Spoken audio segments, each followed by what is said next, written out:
This map shows the staggering scale of the 1848 border shift. Almost overnight, Mexico lost 55% of its sovereign territory to the United States. A simple invitation to settle a frontier triggered a chain reaction that eventually split a continent. In the 1820s, Mexico faced a security crisis on its northern frontier.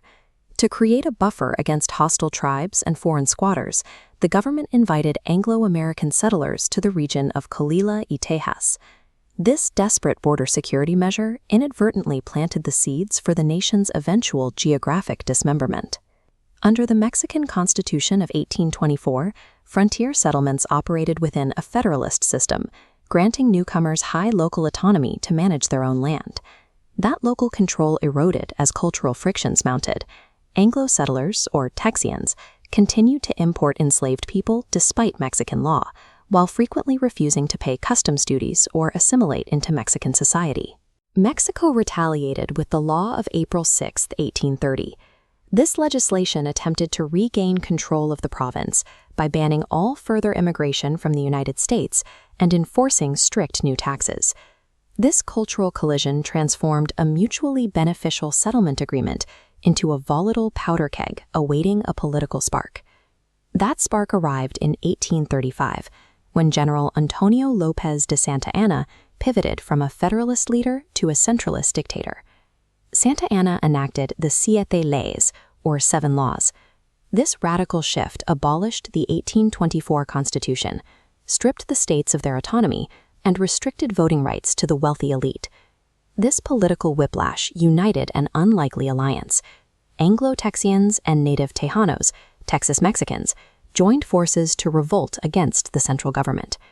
This united front of Texians and Tejanos served as a desperate response to the sudden imposition of a dictatorship.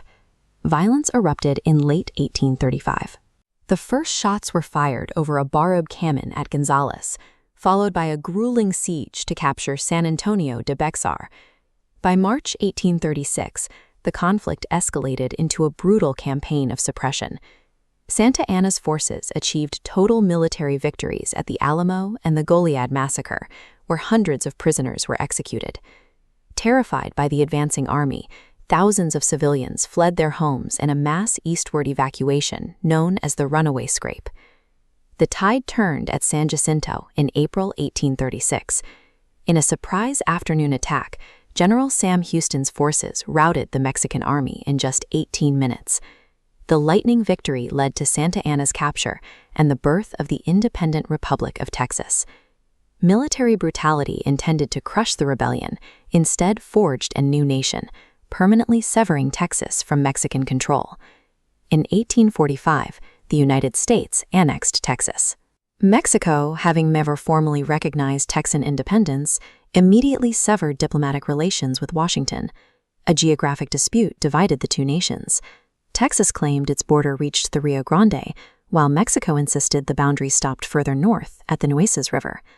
President Polk exploited this ambiguity, sending General Taylor's troops into this contested zone.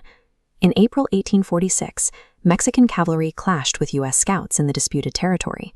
Polk used news of the skirmish as the political justification to declare war. Ambiguous lines drawn on a frontier map provided the necessary pretext for a war of conquest. The Mexican-American War followed a swift trajectory. U.S. forces captured major strongholds across the region, eventually occupying the Mexican capital itself. In early 1848, the collapsed Mexican government signed the Treaty of Guadalupe Hidalgo, surrendering the northern half of its territory in exchange for $15 million. This settlement granted the United States the land that would become California, Nevada, Utah, and Arizona, along with parts of New Mexico and Colorado. The modern borders of the continent serve as the explosive finale to a 25-year chain reaction, a sequence of events set in motion by a single invitation to settle a frontier.